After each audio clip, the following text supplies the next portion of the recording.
to say I've been a victim of smishing. Somebody sent me a very nice, benign email, kind of like, "Hey, honey, how are you? Would you like to come over for a cup of tea, a cup of coffee?" I'm thinking, but who are you? And then I'm confronted. Should I reply? Should I not reply?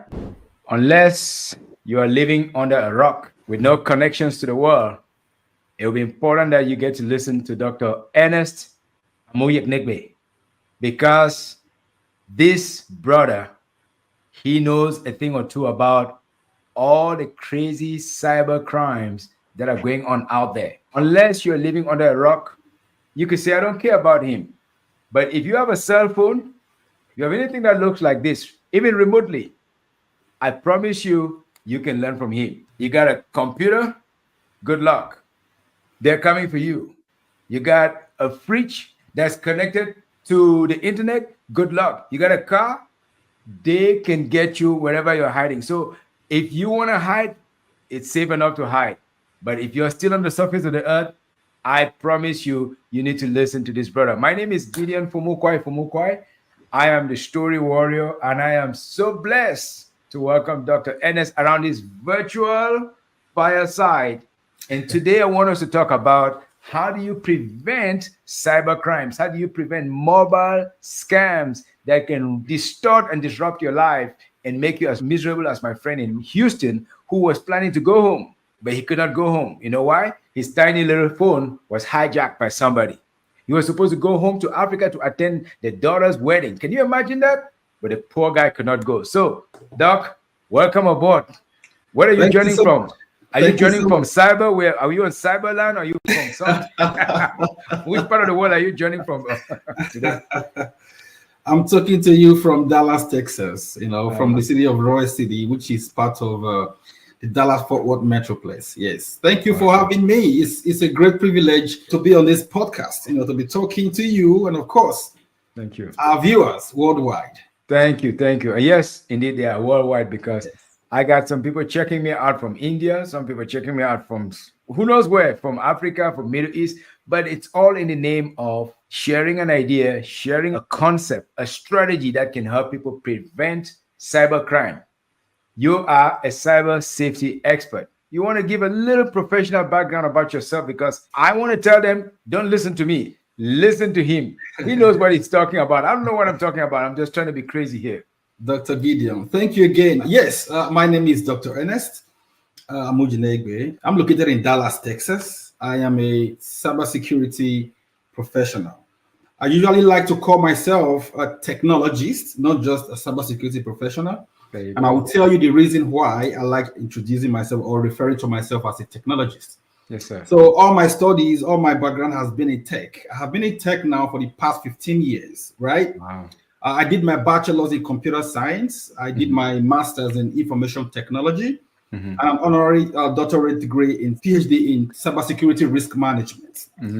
So all my life, I have always been in tech, and this is all I have known. So yeah, I started my career sometime around 2009 in Lagos, Nigeria, with a software company, an indigenous software company. What we did basically was creation or development of different software programs for banks, oil and gas companies, bureau de change companies, and so many other companies, back then. So I did my time in that area for quite some time, and then I got into an oil and gas company where I became an IT manager, and then moved back into the US. Moved to the US, where I then started the cybersecurity side of tech. Okay. Tech is very broad.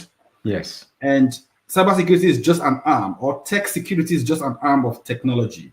Yep. Have other areas, just like the field of medicine, where you have neurosurgery, or we have that in tech as well. So I've moved around in different areas of tech, from software programming to business analysis, to tech project management, to database administration, network engineering, before I delved into the security side of things. So that's just a brief background of who Dr. Ernest is. Okay, what I'm hearing is you've been around the block more than once, more than twice. You know your way around tech, and now you're focusing on cyber.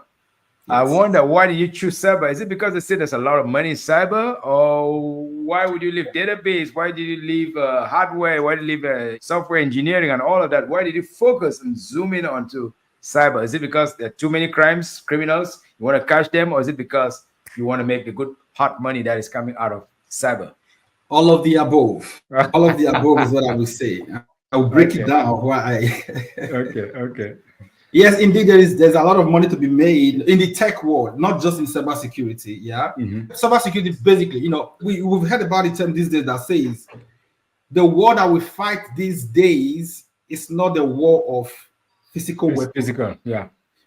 The war we basically fight right now is the war in the Cyber. cyberspace. Yeah.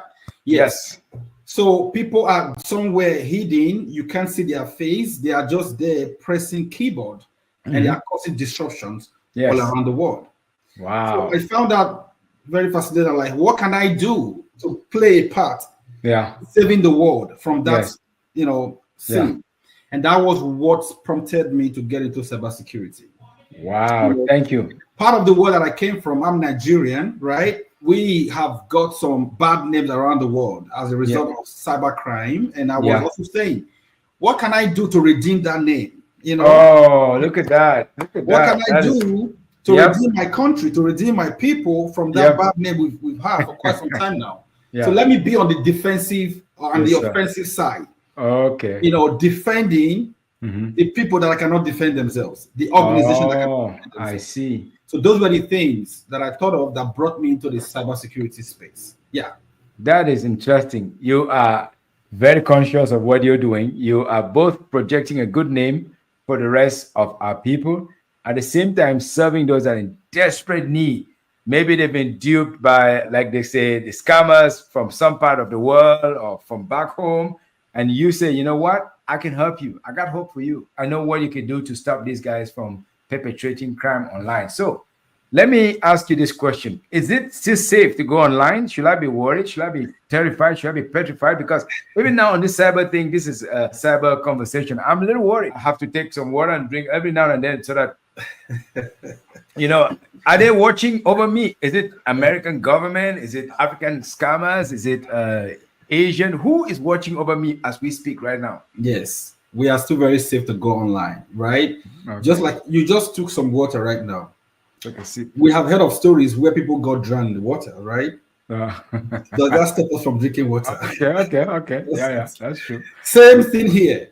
Yes. See, if we continue to advance, the more sophisticated we become in controlling things, the more lenient or they will also be. I mean, the cyber criminals, they are around for life. Okay. And we should not, because of that, stop ourselves from progressing or from advancing in life. You and I cannot do nothing today without our phones. Yes, sir. Without our laptops. Yep. Without the internet, we cannot. So it has become a part of our lives. So we cannot run away from it. Yeah. So yes, people are spying on us from left and right, from all part of the world. But we also have controls. We call it controls in the cybersecurity space that we also will deploy in making sure that we are also safe from those tensions being thrown at us. Yes. Okay. So there are plenty of risk, but we must still step out there and venture because, hey, like you say, people drown in water, but I still took a sip and let me take another sip. I'll do that with you. Thank you. Drink to success and hard work. Absolutely. So you have put in a lot of hard work to earn your doctorate in this area, in tech, and you are making a name for yourself at this time because, let's be honest, the world is in desperate need of cybersecurity experts. I just read in the news, America is trying to fight against Russia because Russia is trying to use some of their own hackers to influence the elections. And China too is trying. Iran is trying. So like you say, the next battlefield is not just going to be the physical warfare with David and Goliath using rubber gun and all of that. It would be clicking the mouse and unleashing trouble. So how bad can that get? Is it just taking people's computers hostage? Or is it such that it can click that mouse and that mouse is going to spit out some venomous material and it could suffocate people in a city in a different part of the world? Yes. It's very simple, right? What it entails. Okay, let me even start because of the audience that are listening to these. A lot of people who are not tech savvy, who are not in the security space. So it will Yes. do us good to really break things down Very for them to important. have In an fact, understanding before an we actually. average viewer here, I assume that they are maybe high school educated, not more than that. So let's break it down so that everybody who listens takes away something. Very good. We are going to use the simplest term we can use. And in cases where I use big terms, I will break them down for the understanding of everyone on the watching. Yes. So let's even start by understanding what cybersecurity is, right? There are two words here, cyber, and another word, security. We all know what security is. Yes. Many of us may not know what cyber is. Yeah. Cyber, in its simple term, or in its simplest term, means the internet, Okay. the web, Yeah. a virtual space. Okay, that's a cyberspace, a virtual space. What brings us into virtual? Like you and I right now, I'm in my home, and you are wherever you are, and we're able to connect together in one environment, in one space, in one virtual. Yes. And able to see each other, real people, real time. Yes. Real brothers. Yes. Of the same origin from the motherland. Not fake. This is. Can I be sure we're not some kind of zombies? We're not some kind of cyber. What do you call them? Cyber objects or animated voices. We're real, folks. We're real. Okay, go ahead. Indeed. Yeah. So this is made possible because of the internet. Internet is what we refer to as interconnected networks. You have your network in your house, your modem, your router. Maybe you are using AT&T, you're using Spectrum, whatever it is that supplies you internet. So you're able to connect your household. Yeah. You are able to connect to the internet from your house. And that zone is also connected to another zone, which we refer to as nodes, internet nodes. That one is also connected to another one. That's how we have many computers, many phones, many devices all connected at different locations into one location called the internet. So we are able to share it all around the world. Yes. So interconnected networks is what is referred to as internet. And that is what cyber is. Okay. Okay. So as long as there is a network and there are devices, what are devices? Your phones, my computer, all of these are computer devices. As long as we can connect our devices to this network, we can be seen all around the world. We can communicate with each other from wherever you may be in Germany, I may be in Canada, we will be able to talk to each other. Result of that. So if we didn't have access to the internet, it would be that I'm just using this mouse. This mouse cannot communicate to the internet because it's not a device, right? It cannot communicate to the internet. So nothing can happen to this mouse. Nobody is able to attack this mouse. Yes. Because it's not being visible to other people. So the moment we become visible, we become online, we enter the internet space, we've already become visible to everybody to see. And once we become visible, we are susceptible to attack. Vulnerable. Right? So from that moment, we have entered the cyberspace. The zone of no return. Yes. At that point in time, we are vulnerable. We have entered a space where we are vulnerable. And it now takes the security aspect of things, which is the second portion of the word cybersecurity, to protect us. So the first part is you get in. The second part is how do you protect yourself while you are inside that space? Exactly. And this is a virtual space that is very fluid and with many, many, many interconnections. Okay. Yes. All right. So that's what it is. So that's the base in understanding what cybersecurity is all about. Okay. We've entered a space where we are being seen by everybody. And in that space, we need to do something to protect ourselves from being hurt. From whatever risk or vulnerability that we are facing, not impacting us negatively, basically. So that is where it starts. That is actually where it starts. If we have that understanding, then whatever we are going to be today will make more sense. Okay. So, let's proceed. Now, is there anyone that is innocent in this world? It's a strange new world. You mean my grandmother? Now, my grandmom is long gone, but I have friends who still have their godmothers and their grandmothers. Are they safe? Or let me put it this way: your nanny, maybe somebody has a nanny that just came from another part of the world where internet is not very frequent. So who is safe? Is it the city dweller? Is it the rural countryside people? Who is safe? The pastor, the pastor's wife? Who is safe? Is there anybody that's safe on this new network? Ordinarily, no one is safe. But do not be scared. Do not be afraid. Because there are measures that are in place also to protect us. Like I said, that's the reason why we have the security side of things. Okay. Right? Yeah. Now, cybersecurity is basically in three different dimensions. When we talk about safeguarding ourselves or protecting ourselves, in a way we can make ourselves safe in that space. Yeah. We call it the CIA, which we refer as the cybersecurity control triad. Okay. Confidentiality, yeah, integrity, and availability. Okay.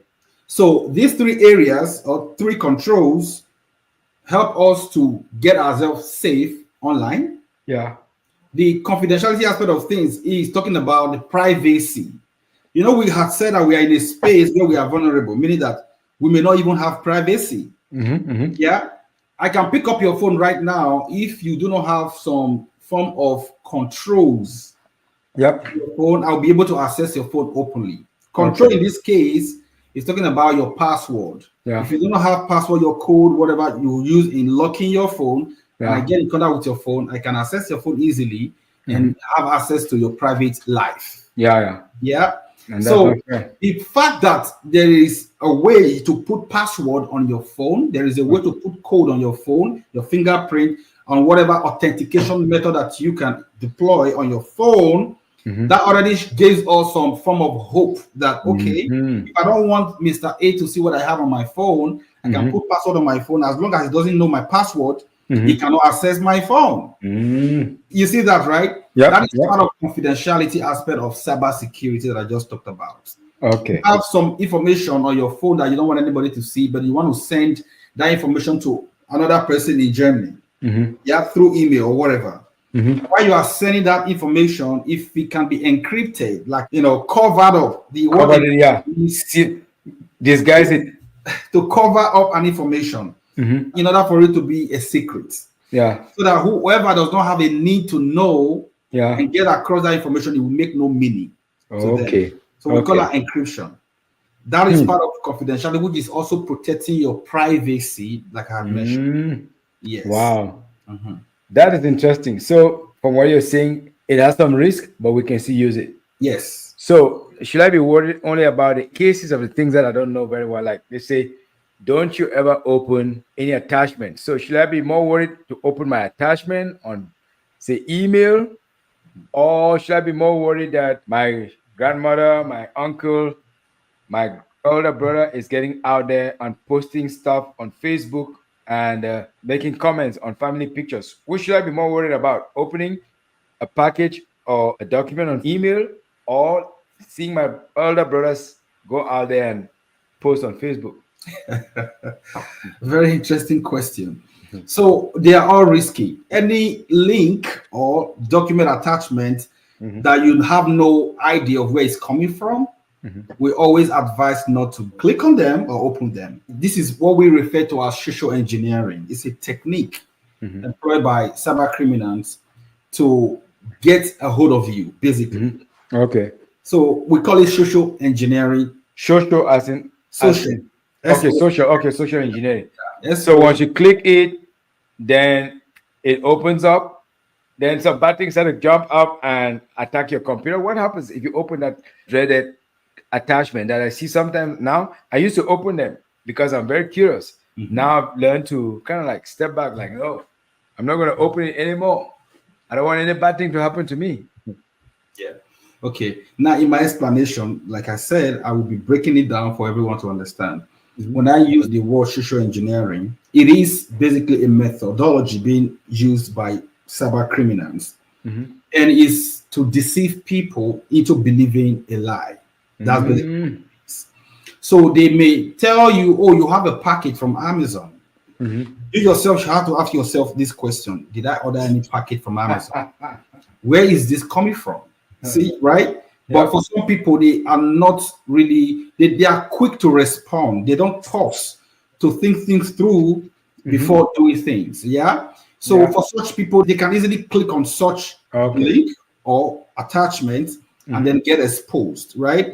Social engineering is what basically used is to deceive us. Now, when you receive such and you click on it, say a link in your email, which we refer to as phishing, and you click on that link, and then you know what's going to happen? It's going to take you to a site that they have created, a vulnerable site that they have created. And once it gets there, your information will be open. Your password, your username, and everything will be open. Wow. It's supposed to be your sensitive information that you use in getting access to wherever you want to get access to. So that's how they are able to understand what your passwords are, and they start using that to access different sites. Okay. Wow. Yeah, that's what happens. There's what we call DNS, domain name server or service. When you see a website, for example, facebook.com, what you see is the word facebook.com. But behind that word facebook.com is a link. So much going on, you know, some scripting and all of that will happen there. So when you click on facebook.com, it's supposed to take you to that facebook.com, the link behind it. But for these guys that have, you know, created a fictitious site, they have embedded something at the back, and they just call it a fine name that you can look at and like, oh, you cannot even think of it being bad. Click on it, and it takes you to that domain name service that they have created, to that domain where your information will be then exposed. Wow. And they can take advantage of you. They can start getting into you from that point in time. Oh my God. Oh my God. So this link can be sent in different forms. It can come into your email, right? Which is referred to as phishing. It can come as an SMS on your phone. We call that smishing. Smishing. It can also come as a means of phone call. You know, somebody calls you and start asking you, can you provide us this, that? They're asking you for sensitive information. They can tell you that they are calling from your insurance company or from your medical health service or wherever. And they start asking you so many questions, all in the name of stealing this information from you that they can use to exploit you. When it comes through calls, we call that phishing. You know, so there are many ways they can come at you.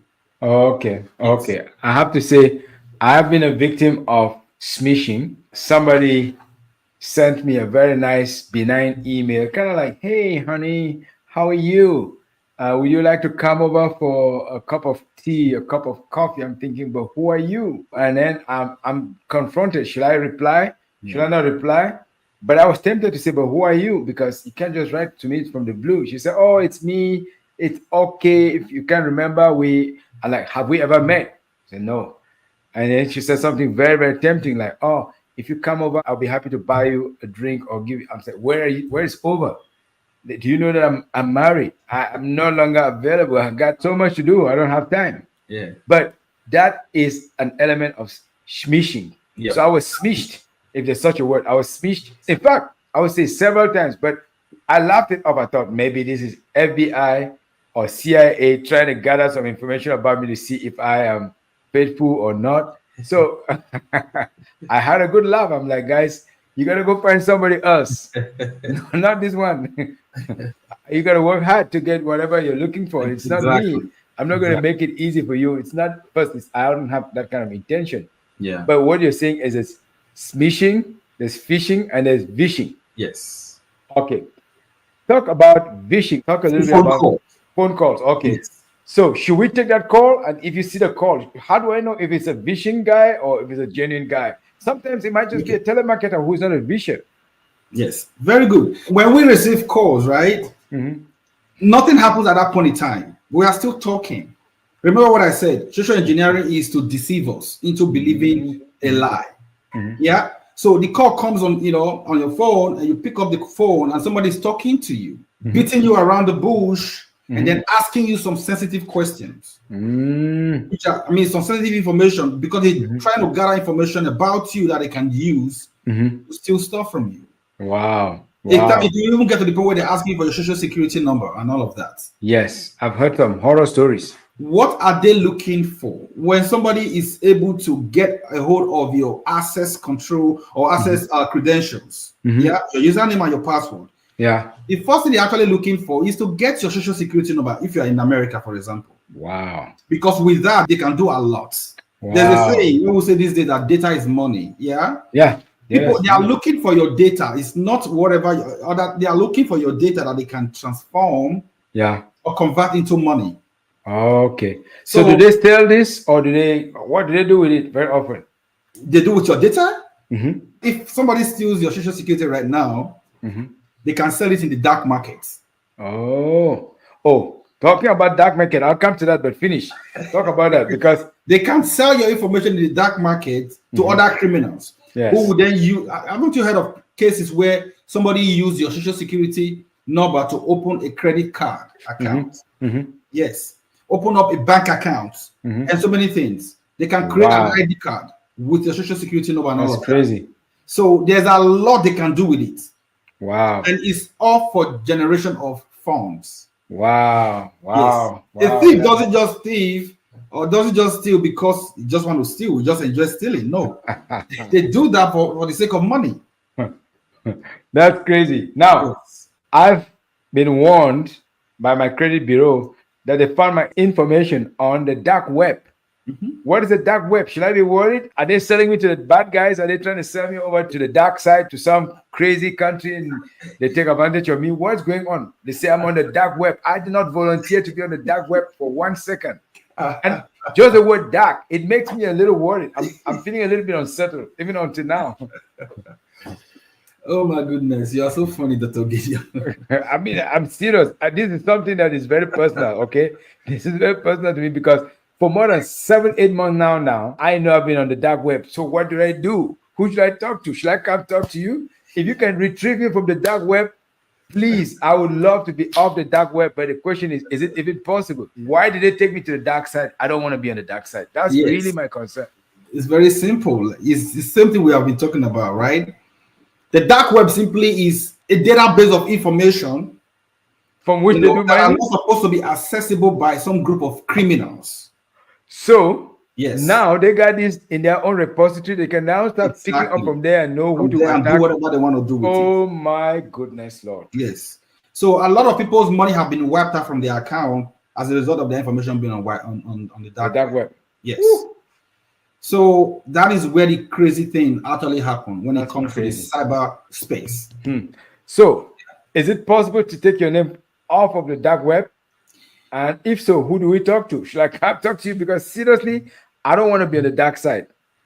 Just reading about it that I'm on the dark web, I was like, what is that? But I've not had any clear answer yet. So tell me, and our viewers in Asia, in America, in Middle East, and Africa, can we retrieve our names from the dark web? And if so, what do we do? Most of the time it's impossible because your name is already there and is there. Yeah. But what we can do to prevent, you see, in cybersecurity, we talk about risk and controls. Yeah. There is nothing that is free of risk. That's why we say risk is inherent in nature. There's what we call PROC, which is process, risk, and control. What that basically means, is everything that we do, we do in a process. For example, when we're connecting to just right now, you have to send me the link. Yes. I had to click on the link. I had to do some certain stuff before it became live. That was a process is basically a set of activities that need to be completed for a specific task to be achieved. And then in every process, there is what we refer to as risk. Risk is anything that could hinder the accomplishment of a process. Which will hinder us from achieving our goals, right? And then we also have control, which is a measure we have to put in place to safeguard us, or mitigate the risk that we have in that process, so we are able to achieve our set goals, right? In the cyberspace, when a thing happens, right, like what we just talked about, the dark web, we know that our names are there.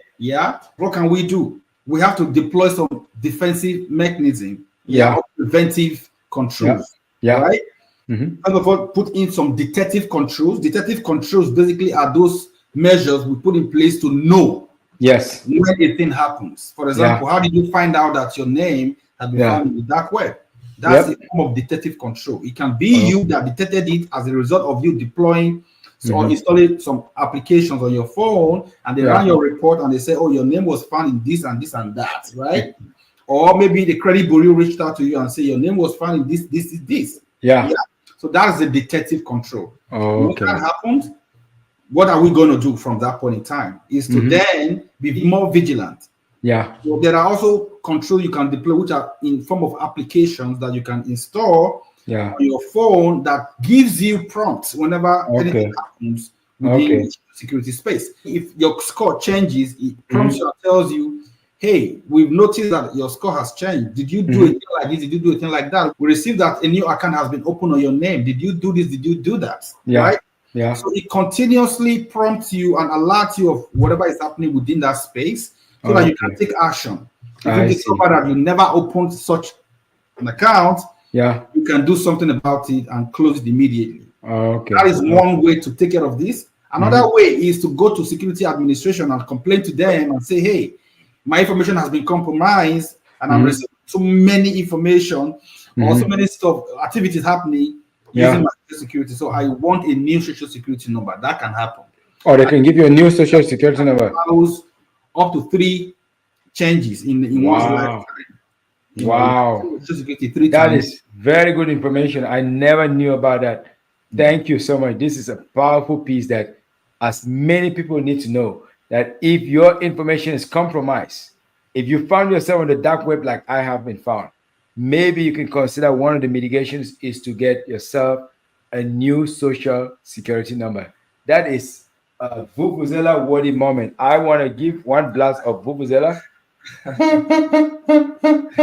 because that is a big deal, brother. I just appreciate that. Now, the other thing is there's a lot of talk about the Internet of Things. People connecting their refrigerators. Mine has been begging me to connect my phone to it. I don't want to connect it. Security system connected. The hydrants or the fire watering system, they want to be connected. Everything wants to be connected. So are you telling me I should be very worried that if I connect more and more things, they can snap away my TV? Maybe not physically, but they can incapacitate it and it doesn't work. Or they can stop my water hydrants from watering my crops. Is that where we're going? Anything is possible in the cyberspace. Anything is possible. But I don't want us to see it as something that we should be scared of. Okay? Like I had said, there are measures, there are controls that we can deploy to take care of any risk that are coming out from we can actually minimize the risk, the impact of this risk if realized. Mind you, risk cannot be totally eradicated. We cannot totally blot out risk. We can only reduce the impact of the risk to an acceptable level based on our risk appetite and tolerance. So if we know that, if you come out of your door right now and you want to go ride a bicycle, who knows if you are coming back in alive? Children go to school, don't come back. How much more riding a bicycle? Exactly. That happens every time. So that is just to let us know that life in itself is risky. So everything we do in life is full of risk. But we need to now know what can we do to make sure that we reduce the impact of the risk. To avoid that, yes. So I always have to advise all of us to be progressive. Technology is here to stay and it will keep advancing. We have not even seen nothing yet when it comes to technology. What you just talked about right now, talking about Internet of Things, which we refer to as IoT, is more of an AI kind of stuff. Artificial intelligence. Ben was talking about artificial intelligence the other day. I listened to the episode. Yes, the previous episode. Ben Collins is my guy. So look at that. Shout out to Ben Collins, and it is thanks to Ben Collins that we are connected. So absolutely, go, Ben Collins. Yes. So that is part of artificial intelligence. Basically, writing basic code and commands to things and say, work this way if this happens, work the other way if this other stuff happens. So you connecting your TV, your security system at home, and all of that are all part of tech enjoyment that we are supposed to be enjoying this day and age. There are also controls to take care of whatever might happen in when we're talking about risk that could come on board as a result of that. Let's talk more about the benefits than the risk. That is Okay. it. Thank you. We're getting to the benefits, but maybe just one last one that I'm worried. This one, I'm being very candid here. Maybe other people are also worried, but then we go to the benefits. Are they going to steal my Netflix access login? Are they going to take my Netflix so I can watch my shows that I want to watch? They can. And this is not just for me. I'm sure my family members and other brothers and other people in diaspora want to stay connected with home by watching some couple of Netflix movies produced in Africa. Should I be worried they're going to seize my Netflix account? Anything can be seized. Like I mentioned, anything can happen as long as you are connected to the internet. The only thing that cannot happen to you is when you disconnect from the internet. And like I had mentioned earlier, we cannot do now without the internet. Yes. You can't even watch that Netflix if you don't have internet in your house. It's impossible. So what can we do is, okay, how can we then protect ourselves from allowing us being hacked or being vulnerable or, you know, all kind of stuff.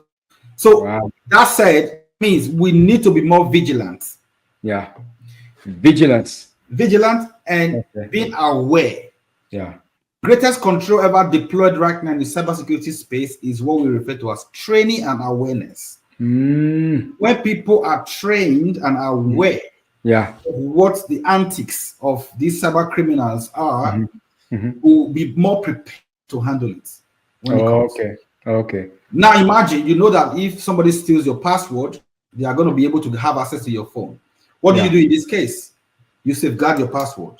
The moment you realize that or you suspect somebody has been open to your password, you change your password to something else. To something else. Yeah. Even your routers at home, your modem that you use at home for your internet connection.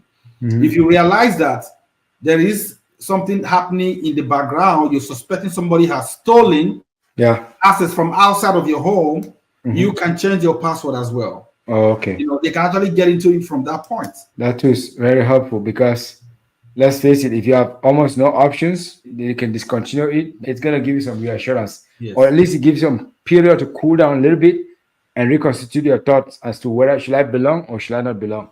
Yes. Okay. Now, do you think that... And I'll tell you something real quick, you know, that many of us are not even aware of. Yeah. Many years ago when I just got into the US, I was trying to get internet in my home. Yeah. And somebody was trying to provide me a cheap internet. So he came around. It was like, because I was a novice at that point. I didn't know how everything works at that point in time. So he set up this internet in my house. He was actually tapping from a neighbor. Oh, yeah. That's what he did, basically. I heard about that, yeah. Yeah, he tapped from my neighbor's internet and brought it to my home. Yeah. Using extension and all of that. Yeah. Then I was trying to purchase something online where it was asking me to provide my card details. Yeah. Do you know this person's card? Everything popped up because he saved it in his side. Oh my God. And he probably forgot. Yes, in this history, you know, everything popped up. If I was a bad guy, I could make use of it. So that's what can happen if somebody taps into your internet. That's what I mentioned. If you suspect that something is happening to your internet, maybe it's slow or you are suspecting some suspicious move in your internet area, that's the right time now to change your internet password and all of that. Even your SSID on your modem. Many of you these days will just leave it as is. AT&T, ZG, HW, all of that. You just leave it the way exactly it came, and they will never even bother themselves to change the password and to change the SSID. This can make you vulnerable to cyber criminals around you. Wow. Yeah. And if you can fortify that, they come in, they look at you, they say, nah, that guy is so solid. I'm not going to waste my time there. I better go to another victim. So it is your knowledge base that is helping you to fortify yourself. So I want us to start wrapping up here. Let's say, is there any app or any software that we can use to prevent cyber crimes from accessing our computers? Yeah, a lot of them. These are security softwares. Maybe give us one or two or three. Yeah, you can take over antivirus, for example, like Norton Antivirus as an example. I've heard about Norton Antivirus. I think I've used it. Yeah. Yeah. I currently use, what's the name? It's McAfee. Okay. Yeah. And then there are others. But what about cell phones? Are there apps that you can use to prevent your phone from getting hijacked? Yes, those apps also work on your phone too. It's not just on your laptops and your computers. They also work on your phone, on your mobile devices as well. Okay, so now that I have McAfee on this, I can request to have McAfee on my phone also. Yeah, just extend your coverage to it, or you just simply just download it and log in with your credentials that you've used on Yeah. your computer, and the coverage will extend to that as well. Wow, Yeah, very interesting. yeah. Where is the world going with facial recognition technologies? So if I'm having a bad day, I'm passing through the airport, they want to use facial recognition. Maybe I'm half sleepy, I'm grumpy. They're asking me to go and stand there like that and look at the camera. Is that what they're saying? What is the big deal with facial recognition? Great question. These are what we refer to as authentication methods or methodologies, Okay. ways of the computer recognizing your credentials. So our biological self now has also become an authentication to get Yeah. access into places. Just Yeah. like your thumb, yeah, you put your thumb on your phone right now, your phone opens. Even your iPhone right now, your Samsung phone, you put your eye or your face on it and it opens. Just depending on what you have set up for your phone to recognize as an Yeah. authentication method. Yeah. That's basically what it is. You know, it will continue to advance. That's part of AI again. Yeah. Yeah. AI will tell you, AI knows the features of your face. Yeah. Okay. It can tell your eye size, you know, your eyebrow, and everything about your face has been No mustache, no created. beard. Yeah. Everything has been created Okay. right now on the Okay. system. So the AI will ask the system if he has that eye that looks like that, Yeah. verify. Yeah. If he has that same lips that looks like that, Yeah. verify. If Yeah. everything looks exactly as described, They give a allow pass. access. If it Okay. does not align, deny Yeah. access. That is basically Okay. what it is. It's a sign of, it's just, you know, instructions Yeah. written If as then code. is it a if then if okay. I Yes, think I saw that in programming class. I wasn't good at it, but I still remember the if then yes, or the Boolean functions and all that. exactly. We call Yeah. it the Now, if-then yeah, statements. I'm Yeah. glad that I no longer deal with it. But if we start to wrap up here, I have just one or two short questions that we can Yeah. end. When is the best time of the year for hackers to take advantage of families, senior citizens like myself? The best time of the year? I don't think there's any best time of the Okay, year. They can do anything at any time. all It year just round. depends on their motive. Yeah. Wow, Yeah. It wow, just depends on wow. their motive. There is no specific time Yeah, in the day yeah, when they will say they want to strike. The time of yeah. the night when they say they want to strike. They do it when Wow. they want to do it. Yes. If I want to hack into your phone right now, I'm not going to say until he's sleeping. Yeah, yeah. You I just could go. just send you some snots right now, and you click on it, and I'm Yep. there. I get access to whatever I want to get access to. Yep. Yeah, if you want us to simulate it right now, we'll do it right now, and I will get access to your phone. No, no, no. I'm good. I'm good on that one. Not for now. I'm just So, kidding. is it possible Yeah. that you could have a situation in which, in the near future, Mm. everybody, 1 in 10, or 2 in 10, or 3 in 10, would have been hit by one kind of cyber or mobile technology risk in one way or the other? Do you think that we're coming to that day whereby most people would have had an encounter with this? Oh yes, absolutely. These guys are not sleeping. They release new techniques every day. Yeah. So even me myself, as a cyber guru, I have been a victim. Oh no, Yes. So I'm it's telling not you, nobody's possible. safe. So they even go after the man who is like going after the policeman. Yes. The difference between me now and the novices will be that I know Yeah. exactly what to do.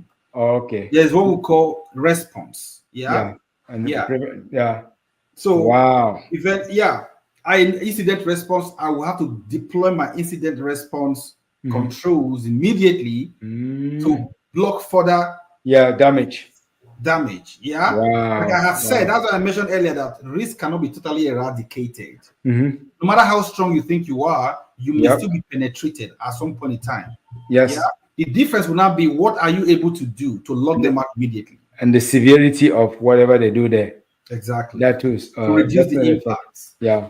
Yeah. Okay. Another question is there one book you can give a title for everyday people that they want to read about this area? Does any book come to mind, or any podcast or any radio?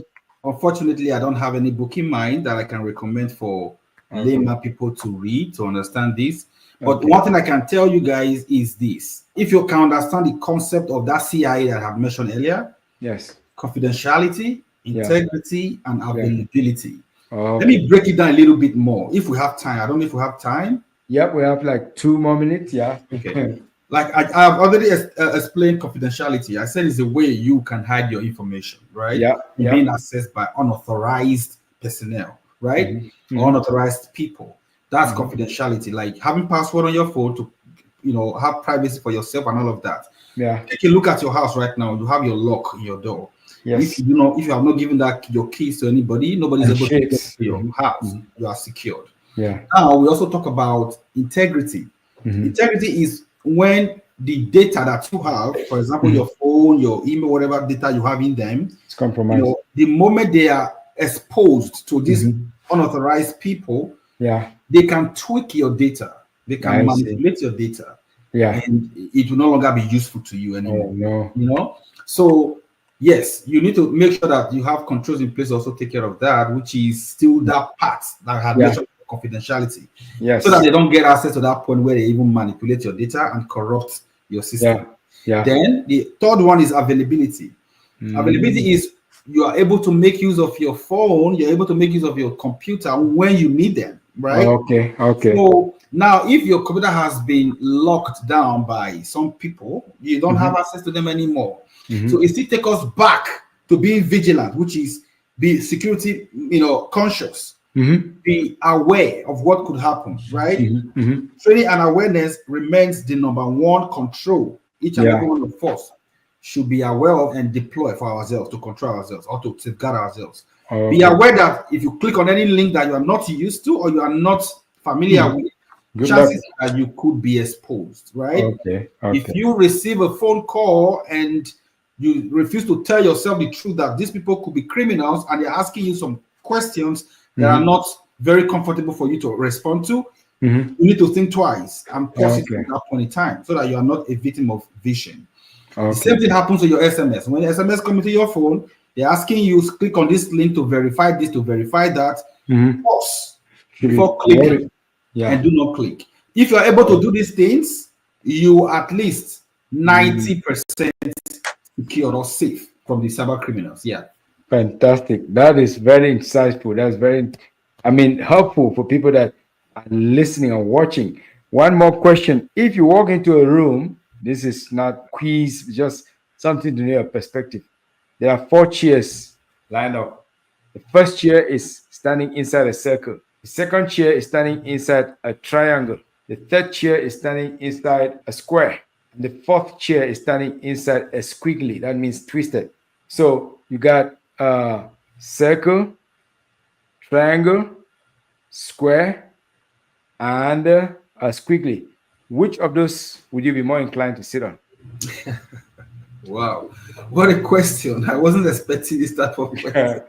This is just, don't explain, just tell me which one of them, then I'll reveal something to you. Okay, So, yeah. really, I don't know what the question is all about and what it means, but I would just go with square. Square, okay, all right. Square, this is based on psychogeometrics. It's good for people who are very orderly, who are very thoughtful, who want to dot all the I's and cut all the T's. That's why they prefer the square. The triangle is good for those who like power. They are hierarchical. The circle is for egalitarians. It's for people that are like social workers.